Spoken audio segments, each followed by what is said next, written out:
we're gonna have a good time playing the video games.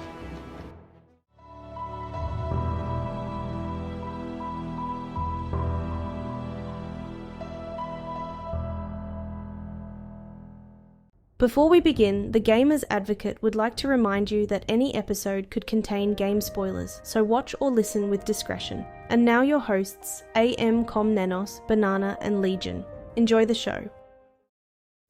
Yeah, I do remember that with some of those books, reading through them and being like, that's not how you spell that. Those were her daughters. Why does it say here? Yeah. But yeah, I'm sure at that point they were like, we're making a game and like 8 people are going to actually read these and even register that there's a typo. They'll never create a platform where people can watch these on video and see our mistakes. 25 years from now, nobody's going to sit there and pore over these. You know, because everything was translated into Polish by CD Projekt. You know, they got like professional voice actors and stuff when they did that back in the day for the Baldur's Gate really? port. Mm-hmm. I'm wondering if awesome. they did that with the tomes too. If they went back in and wrote it in their own language. Oh, that would be interesting. The original developers didn't even write it in English. Welcome to the Gamer's Advocate podcast. We're joined with Banana Hammock Republican, myself, Legion, and I think today we're going to be going over some more Baldur's Gate. When in doubt, when in doubt, me and Banana always defer to Baldur's Gate. Hopefully you guys don't mind. But we're specifically going to be going over Baldur's Gate 3. Mm-hmm. Game that came out within the last decade. That's unusual. From a little known indie developer. Nobody saw it coming. Baldur's Gate 3. You know, when Baldur's Gate 3 came out, I've said this a few times, it was very polarizing within the gaming landscape because there was a lot of people were like, this style is long archaic. You can't do this anymore. And they said, how relevant is this going to be? Why? And then people like me who kind of saw both sides of that. And I said, well, you know, modern or old, whatever. But what I don't understand is why they're calling it Baldur's Gate 3. I've seen nothing in Act 1 except references that indicate that this should be a Baldur's Gate story. Is this going to be like a Dark Alliance? It didn't need to be called Baldur's Gate. You know, you could have called it whatever. Just their way of saying Faerun. Yeah, Faerun. And then you had the older Baldur's Gate fans that were very much like, we don't need a Baldur's Gate 3. We have 1 and 2. They're perfect with throwing a ball. We're good. Mm-hmm. We don't need a 3. And it's not even done by BioWare. And then there was all this, like, it's not the same mechanics. It's a new rule system.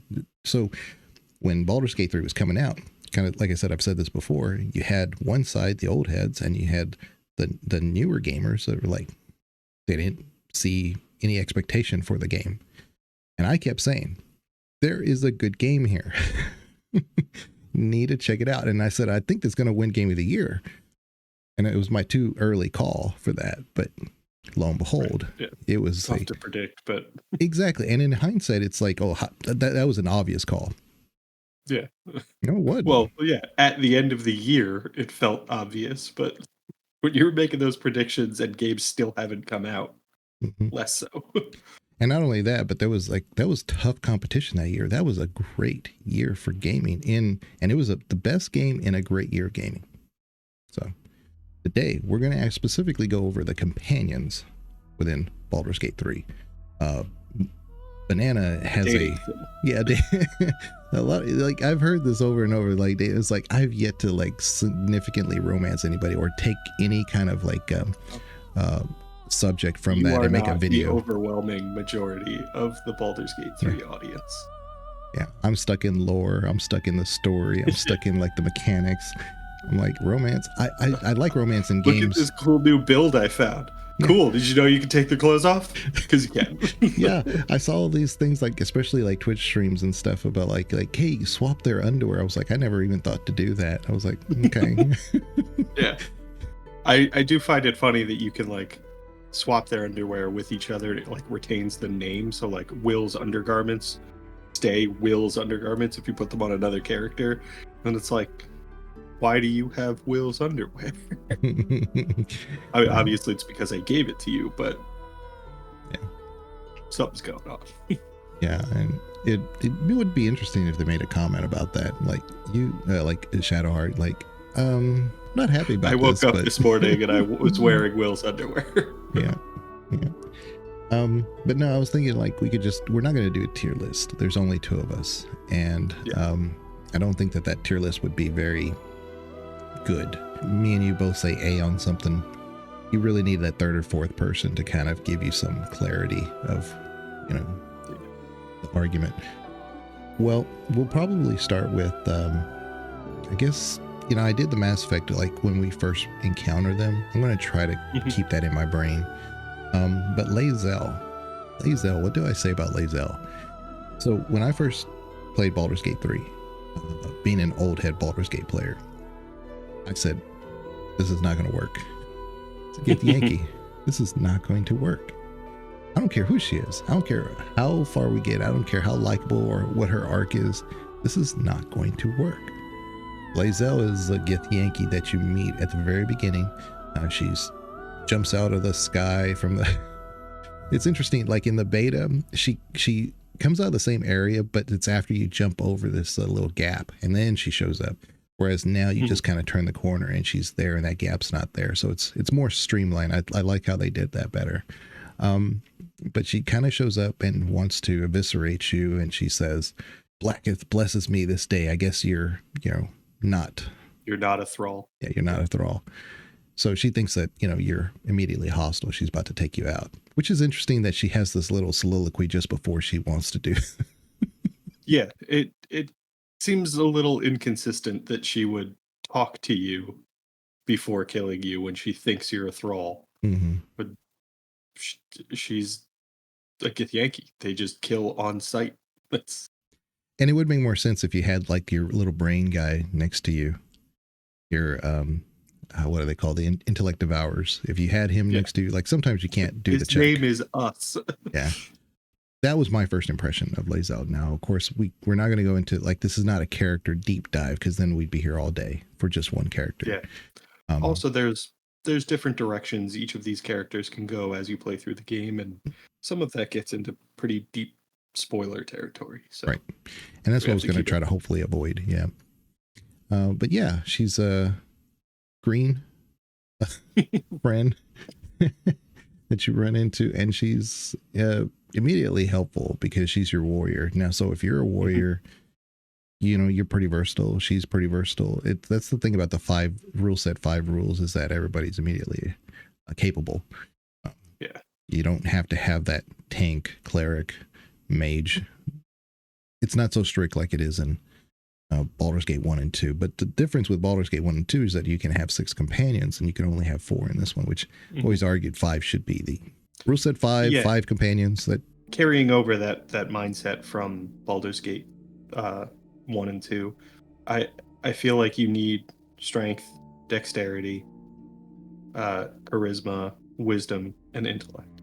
And then you don't need like a constitution focused character, but all of your characters are going to have some investment in constitution because it's how they stay alive.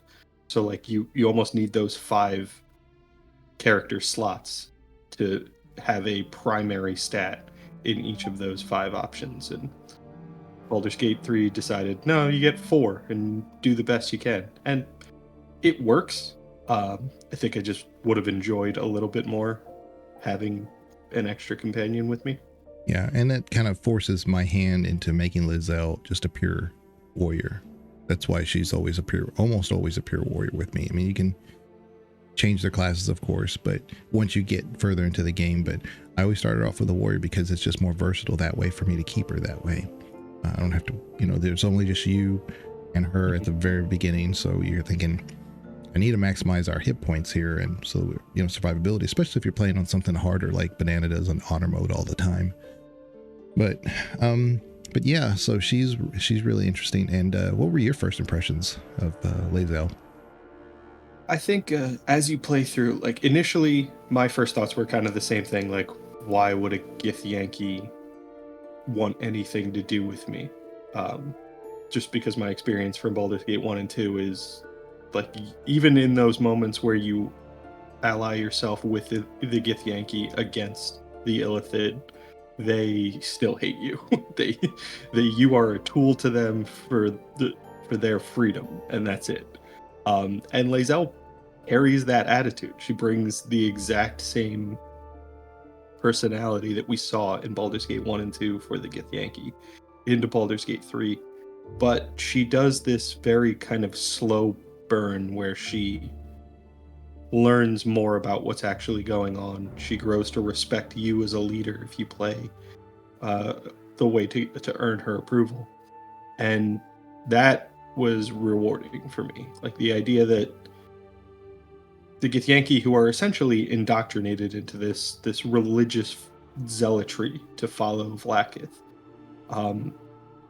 even among those kind of fanatical devotees, you can still kind of see the cracks and show them the reality that you see and kind of open them up to a different point of view. And I thought that was really, really rewarding with Lae'zel. I don't know if you really ever break all the way through, but you do see that kind of that progression, and that for me that's huge. With any companion, progression is a big deal. Yeah, she has a really great arc in that, in retrospect, again, not trying to do too many spoilers here, but in retrospect, all those things that you mentioned about her fanaticism and her devotion and the way she was trained all have to come to a head. Mm-hmm. You have to. That if you're going to write a story that has any, it's either going to go along with it or there's going to be confrontation. And we've talked about people like Samara, that I would have loved to see more of that. This is your code. This is where you're being driven, but you don't really know why. You just kind of given into it based on your past and your history and your experience. So you've kind of naturally fit like a glove into that, that type of role. But did you ever get to question that? Mm-hmm. And that's where Lae'zel's really arc comes from, is getting to meet all those things in front of her and actually question it. And by the very end of it, again, all these stories can go in a myriad different ways. Mm-hmm. But if you kind of play it through, I think, I wouldn't say the canon, but I'll just say maybe possibly the canon that Larian wants for Lae'zel has a very complete arch. She's a complete mm-hmm. arch. So with the person that you first meet has grown so significantly that it takes on a role that's beyond herself. So it's really good to see. I think she has those similarities with Samara in that embracing a code and sticking to it very rigidly.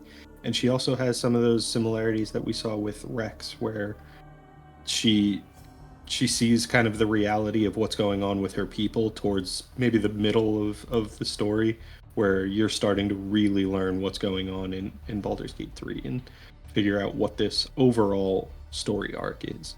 As Lae'zel starts putting those pieces together, she starts to look at what the Githyanki are doing and see that they need guidance to kind of change the people they've become and to turn into a better version of themselves. And that's the role we saw Rex kind of adopt. It's not the role he wanted, and I mean, when you meet Lae'zel, it's not the role she wants, but it's very much I have a responsibility. I'm the only person who sees the world the way it is, and I need to show it to my people so they can be better. And that kind of, it's a mild version of that sacrificial hero. You don't see the like full martyrdom. She doesn't fully just throw herself on the pyre for her people, but denying what she wants for her own life for the betterment of her people that's a very satisfying character growth story. I enjoyed it with Rex. I enjoyed it with Lae'zel. I think it works. Yeah. And she meets some people along the way, and she has trouble with so many people at the beginning. It's so she's been written. I don't think she's been nearly rewritten as much as Shadowheart and Will. Those two, we haven't gotten into them yet. But as far as rewrites, Lae'zel, I think, is pretty much the same as from the beta. They didn't change her too much. They made her a little bit less abrasive, but not a whole lot less. I'm just imagining our audience who have only played the full release game and just thinking like she was more abrasive. That's possible. Yeah. Because she's pretty rough, but yeah, she's I do remember her being very aggressive in the beta. Then that's a big reason why a lot of times I don't see her in a lot of parties. When you watch different streams or maybe even Let's Plays, she has this personality that's hard to want her around. So even if you're a evil-like character or whatever, it's not always easy because she's always fighting you. But it works in that is what helps an arc like hers become self-manifest.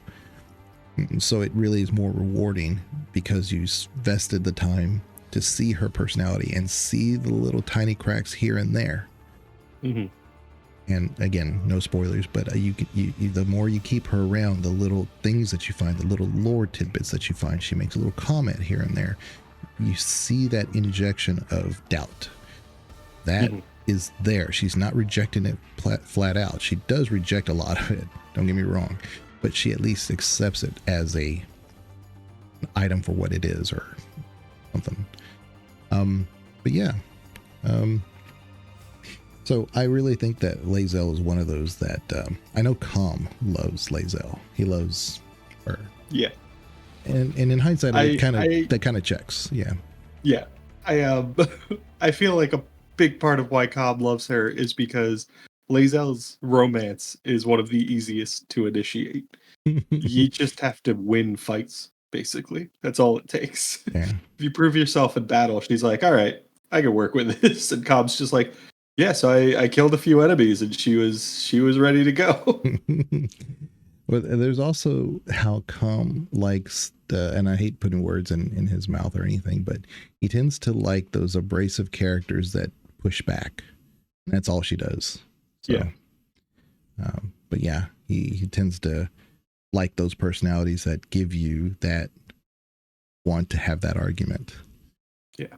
Yeah. If we were all on the same page all the time, he probably wouldn't want to be part of the podcast. He likes to have that other side of things. I love playing the devil's advocate myself. And I think that's where me and him like to go at it. Which works because I hate it. I hate it so much. We'll kind of talk about Shadowheart next. So Shadowheart is a half elf. What I like about Shadowheart is when I get to play as a drow, it was always like wait a minute, this is a half elf. There's going to be an issue here. And I already have an issue with the Lae'zel. I'm like, this is not going. From the beginning, I was just like, this is not going to work. But now, since I've noticed, I haven't brought this up before, but since patch 8, there is a ton more drow reactions that weren't there before. I played drow to death, and I've always expected to hear this banter about, oh, it's a drow, or this and that, and you get it here and there, but it is all over the place now, and I'm like, finally. So I didn't see that in the patch notes. Well, I think we have some insight into that relationship between the drow and surfacers from Baldur's Gate 2, and we saw the possibility for a little better understanding as a result of the events of Baldur's Gate 2. But that's not something that's going to resolve quickly, and that's definitely not something that's ever going to go completely away. There's going to be those fanatical sects of Loth-sworn drow who are very much sticking to those rigorous hierarchical societies from the Underdark. But I think especially with your interactions with Shadowheart, and I haven't played a drow as much since patch 8, but I think there was always kind of this, shouldn't she be a little more hostile to the drow? And then you learn a little bit more about her, and you get into her story, and you start to understand why she's guarded against everybody, but not especially against the drow. She just kind of treats them as anybody else. And it makes sense within her story arc. Well, I haven't reread the books recently for the video I just did. There's an entire section there where the priestesses of Loviatar took over an area and they're half elves. And so it almost seems like a cultural appreciation sometimes when you can kind of almost see that from the history standpoint. That's why it's really good to read these histories, because you can almost see Shadowheart saying, as a half elf, my people have, conquered entire barbarian areas and regions under the name of Loviatar. So she would have like a certain respect there. And so when you go into the goblin village and Loviatar's there, she's one of the characters who will say, maybe I'll go next, or she makes a good comment. She and Astarion have an appreciation for your choices in that moment. Yeah, because I'd always kind of thought that she would be a little bit more standoffish, because she doesn't like the big ogre and the hobgoblin, having relations behind the closed door. She's like, let's let them just be. She's appreciative of the Loviatar, mistress of pain. Yeah. And I think there was some overlap there, because as you progress through her storyline, and this is those conversations that kind of periodically take place at various points in Act 1, you'll learn she's a Shar worshiper. That's not too much of a spoiler. And at one point she says pain is sacred to worshippers of Shar. So you see that overlap between Shar's domain and Loviatar's domain, where they both have this kind of appreciation for pain with a purpose. Yeah. And so it makes sense in that moment. And then add in the history there with the half-elves conquering in the name of Loviatar. It suits her. Makes a lot of sense. I've said personally that I think she's the main character if there is no main character, because she's the only one. Gale will get into that, and a few others. You can check them out. If you don't roll right, they can lose them forever early. And she's one that you can't. You have to really try to make sure she doesn't show up in Act 2. So, if you don't rescue her from the pod, and trying to do no spoilers, she'll show up on the beach. Mm-hmm. You don't talk to her at the beach, she'll show up somewhere else. And this continues on and on and on until you force the issue out. And then the game kind of makes a concession, says, well, I guess you really don't want her, but it still presents the main story so that you don't lose the story for a lore purpose. I think she is the main character of the whole game, if there is no main character. But having known about the Dark Urge, and I can encourage everybody to play the Dark Urge, please, I think that's the canon playthrough. And so I can't say Shadowheart is the main character if that's the situation. Yeah.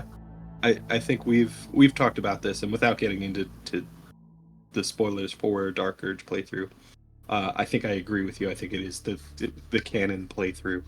I think it does the best job of all of the origin stories of tying back to Baldur's Gate 1 and 2. And I think you get insight in that playthrough that you don't get in other origins. So I also highly recommend a Dark Urge playthrough. Maybe not as your first playthrough if you're just getting into Baldur's Gate 3. But it's definitely worth a playthrough, and not a playthrough on honor mode, because you'll want to experiment. You'll want to go back and redo scenes, and honor mode doesn't let you do that. Yeah, Dark Urge is the only one that Larian, because there were a lot of campfires from hell that they would do. They were kind of like developer videos that they would put out before the game came out. And they would talk about this class, or this is what we're doing, this is how you'll play the game, little things. A Dark Urge was the only one that they would reference oftentimes as the class is like, this is the one you need to try out. You need to give this one a shot. This is kind of what it is. This is kind of what it does. But this one you need to do. All the other ones, they kind of just mentioned like, yeah, you could do this, you could do that. You play, and if you do this, this is what you can do. Dark Urge was the only one that they were really You need to give this one a shot. It does feel like, at the very least, it's worth a playthrough just because it's the only kind of unique origin.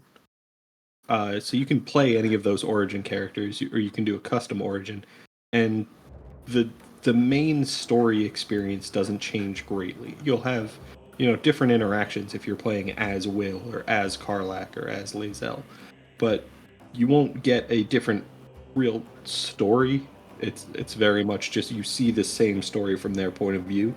When you do the Dark Urge origin, events play out differently, and you get a different experience.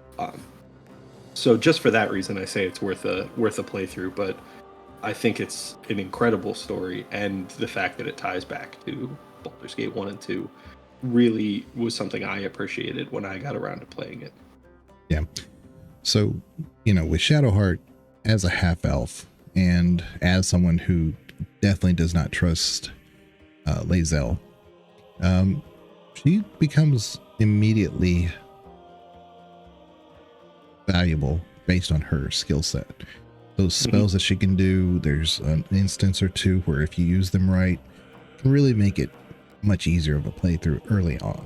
And once you get a few levels underneath her, I've called her a true tank. She's a true tank. She's got the constitution. She's got the shielding ability. She doesn't have to hit hard. That's not the role of a tank anyway. So between her buffs, between her shielding, between her constitution, she's a tank. She's a one-man wrecking crew. So yeah, a lot of the frustration that people have had with Shadowheart is she is not designed for offensive combat. Her strength is, I think, like a 12, so she gets like a +1 with strength-based weapons to hit, so she misses a lot. And then her wisdom is a 17, but her spells aren't great for offensive, so like she'll miss a lot. She won't do that much damage when they do land. She's designed for defense and tanking, and she does that really well. But for a lot of people, that's not a fun play style. That people aren't looking for somebody who's going to absorb damage in combat. They're looking for somebody who's going to take out enemies very, very quickly. But for what Shadowheart is designed to do, she does it exceptionally well. Yeah, Banana knows how I play. I like to bottleneck a lot. Yeah. I like to funnel people into one little gap, and I just keep Shadowheart right there. And so as they're coming in, they're just running into a meat shield, like I said, and it's just on easy mode at that point. But the thing about Shadowheart is I think her complexity is, I have a high affinity for. I love that complexity. I love knowing more and more, and as she digs her heels in more and more, I see the potential there, and that's actually what happens. There's a leverage break. There's just a sudden, you're going to have to decide one way or the other. Either going to lean into that, or you don't have all the facts, but you do have something presented before you that is going to make you question. And depending on your relationship with her, it's going to really help determine where you're going to take the story next. And that's why I keep saying, like, she's the second most important character in the game because of those breakpoints. So really depending on how you react to her, whether you completely acknowledge her or you throw away anything that she's considered as important to her, really makes a big difference. And so I really appreciate how you're able to kind of let her dig in, but able to kind of use that to say, you see now how this has made you think one way without thinking. So early in the beta, she was rewritten a lot because she was much more hateful. I don't know how well known that is, but in Larian really took the gamers' suggestions in their posts and things like that in the early access, saying, I don't like Lae'zel. Shadowheart. She's too abrasive. I don't like her. I never put her in my party. I personally wish they had never changed it. Keep that. That's what you want. I'm not sure about that. I think it made sense, but I think you'll run into those issues with the experience of the players where the character is abrasive and she doesn't fit that play style that they're looking for, so she's not in the party. And then you miss out on the character growth. You miss out on her actual story because you don't want her around. So I think softening her a little bit in terms of her personality to make her a little bit more approachable and make her a little more, maybe not understanding, but accepting of those moments when you're not on her page, the same page with her. I think that probably encouraged a lot more people to keep her around when her combat didn't quite match up with what they were looking for. And that's how you end up with people learning more about the character and developing her further, and then realizing like, oh, there's a lot more going on here. I'll keep her around. Maybe I'll even learn to play cleric and use her effectively. But I think if you were to make her unlikable in combat and unlikable in personality, you'd just have a lot more people just be like, yeah, I never talk to Shadowheart. I don't even rescue her. Like, yeah. And that was let the her stay in her consensus. pod. Yeah, that was the big consensus with a lot of early acts. I don't agree. I said I need that friction for me to be able to see the person. You know, you have to like, you know, trial by fire. That's almost how your personality is dealing with Shadowheart. It's not like we have 20 different companions like we have in Baldur's Gate 1 or 2. We have a very limited amount of companions, so it was a matter of, for me, I have to use Shadowheart because, I mean, I could go with Will, I could go with Gale, but they're not going to absorb these hits. You know, Lae'zel is okay, but she's you know, if you keep her as a fighter, she's, unless you spec her differently just for taking hits, she's not going to hit hard. It's, you know, she's going to have the high strength, but you're going to be really limited in what you can use her with. And it's not until you get to Karlach that you have a little bit more flexibility. But like I said, I would just go with Shadowheart, and that forced me to kind of stick with her and see it through. But again, it's just because there's a limited amount of companions that you have. If you had, you know, 15 companions, sure. But That's true. Yeah.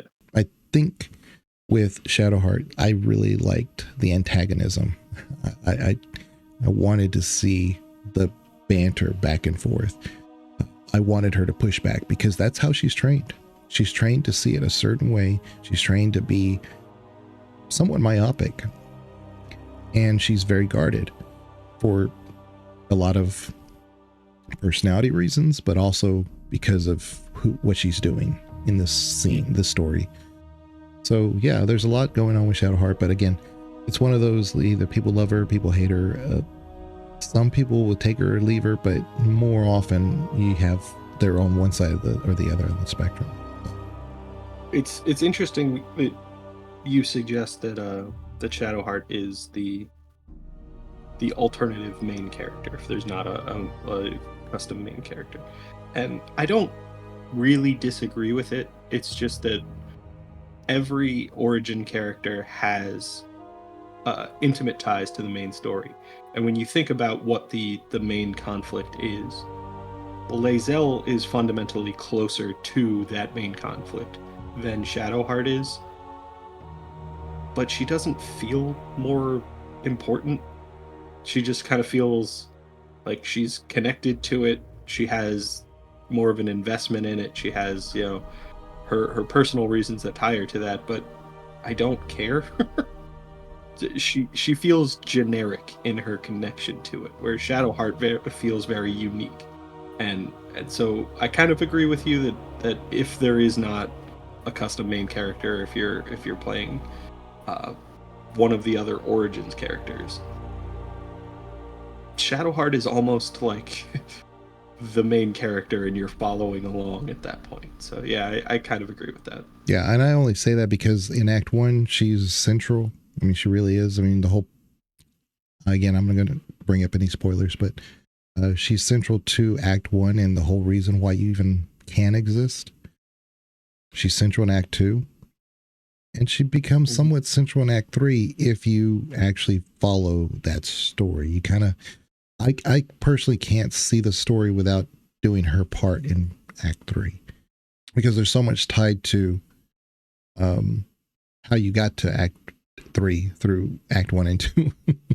You know, it's just, it seems natural to kind of keep going that way. It feels like you owe it to yourself to resolve that story. You saw the story play out for Act 1 and 2, and now you're finally at that point where you can bring closure to the story. Why wouldn't you?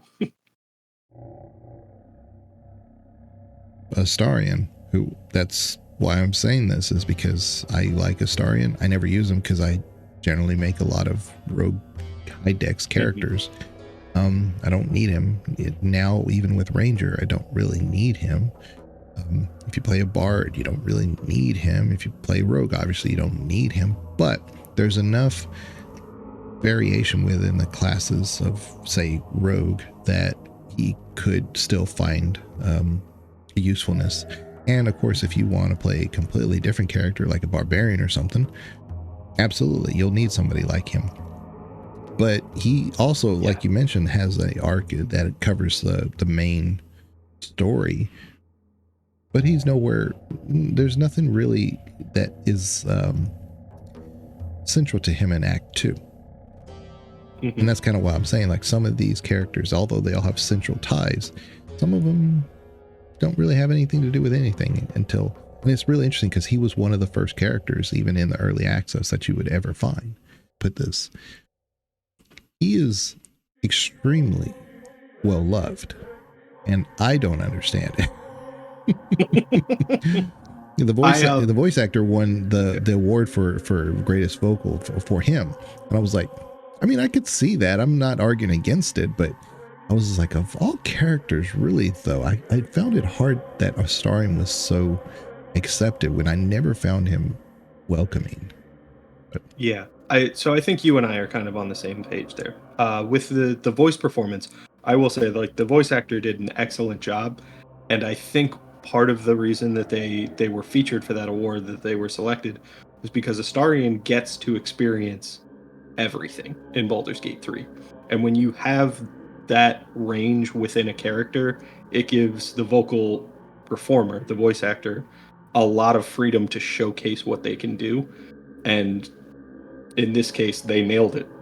He absolutely delivered on all of those moments. So I think that's a big part of why people were able to appreciate that vocal performance, is because Astarion gets to experience, like, the full gamut of emotion throughout the game, and in every one of those scenes, you get to believe he's actually experiencing those emotions. But as a character, I think he is far more beloved for other people than I find him. I find him unlikable. I find him smarmy and annoying, and it's frustrating because now I'm going through and playing, other main character classes, classes I wouldn't have normally played, and most of those classes are not high dex. So I'm bringing Astarion along because he's extremely useful if your character is not high dex. And I think it's funny that you were saying that, like, if you have one of those other high dex characters, you don't really need him. But the rogue class is so versatile when you get into multi-classing that having him around is never going to be a bad idea. It might not be, like, the most effective, but you can get him to level 3, choose his subclass, and then go in a completely different direction, and he's still useful. But I will say, like, if you're going pure rogue, you don't need him. But he's got a lot going on as a character, and I think that helped as well. That's why a lot of people enjoy him. There's mystery when you first meet him. He's very guarded. He doesn't share too much about himself. He's just kind of like, oh, I'm just another Baldurian. Let's figure out this tadpole thing. And he has some weird reactions that you wouldn't expect. And then you start to see why. And then you get to play through his full arc. And I think one of the other reasons I don't particularly appreciate him the way that most of the community seems to is something we talked about in our Mass Effect 3 companions tier list. His arc depends entirely on you. So the type of person that Astarion becomes is entirely up to the main character. It genuinely feels like this is not a decision he was capable of making without your influence. There's no way to say like one way or the other which direction he would go, or if he even gets to make that decision, because it's such a challenge to get to that point. It really feels like he is an incomplete character without a sounding board, and that lowers him in my estimation. I think that makes him a little bit of a weaker character, that you have so much influence on shaping who he is. But that might just be a me thing, my personal preferences. Well, when you think about his background, of course, I saw him initially, and I kind of still do, similar to the Dragon Age Origins Zevran, a very similar type character in that he's beholden to another group. He's doing the actions of another group, and he cannot get out of that. It's just not an option for him. And so he's been doing what he's been doing for a very long time, and that's all he knows. And now that he's been given a possible out, he wants to take it. So he's trying to capitalize on a lot of that. And so a lot of his personality makes sense once you start putting the pieces together, because he wants to do everything he can from a charisma standpoint to manipulate his situation so that he can move on. He doesn't want to go back to the situation he was in, which was not going to change. It wasn't. So that's why I said it. He reminded me a lot of Zevran, but Zevran is a little bit more, he leaned into it. He's a, I am the swarmy guy that I seem to be. Doesn't matter. I am who I am. But I think with Astarion, there's a little bit more complexity there. He is guarded, but that's why I think I didn't really trust him to begin with, because it's like there is something that he's hiding, that he is guarding, that I just don't want to get too close to. And I don't think that helps from a writing standpoint. I don't think you want to keep showing half of a hand. I think you just want to just not show that hand. Mm-hmm. And then you get interested in it. I think it's a little too obvious that he's hiding something, and I think that makes you a little reticent. Like, not only is he hiding something from me, but he's doing a bad job. Yeah, that gives you some red flags. But I think you did highlight the complexity of his character, and like I think with Zevran there was more of that laid back, just accepting what's happening to him. And with Astarion, you see that almost desperate pursuit of power to make sure he never has to do what he's been forced to do again. He's always looking for that means to just kind of choose his own destiny, because he's never had that power before. And that makes him interesting, in my opinion. That makes him an engaging character, because you see this even as early as Act 1. You see him kind of maybe a little subtly trying to pursue those avenues that give him a bit more power. When you talk about what you can do with your tadpole and your infection, he seems to be the most open to the idea that, like, maybe we don't need a cure, maybe we just need to find a way to maintain the status quo that's preventing us from transforming, and maybe we can use the power that the tadpoles give us. And that's a very curious thing. When you first meet him, you're thinking like, well, why don't you want to get rid of it? Everybody else wants to get rid of it. You have a parasite. Like, that seems like you should want to get rid of it. And the fact that Astarion is just like, maybe if we can control it, makes him a little interesting immediately.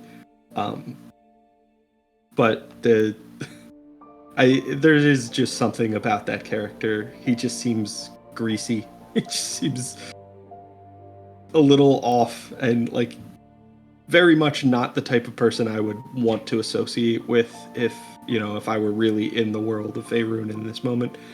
But overwhelmingly, those characters are very interesting, and Astarion is certainly that. As you kind of dig into his story, he really, really becomes an interesting character. And I'm sure Calm loves him because I think next to Lae'zel, he's the easiest to romance. So yeah. Act 3 is really where he shines. You know, if you have him in reserve, 1, 2, fine. But Act 3 is really when he comes into his own. So that's something to keep in mind.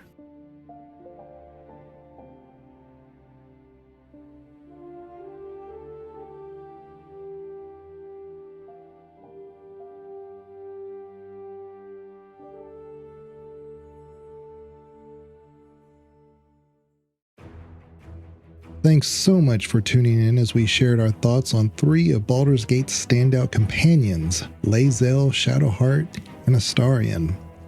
While each of them definitely deserves a deep dive of their own, this episode was all about giving you our initial impressions. If you enjoyed the breakdown, don't forget to hit the subscribe button and ring the notification bell so you'll be the first to know when we cover the rest of the companions in future videos. We appreciate your support, and as always, have an awesome day.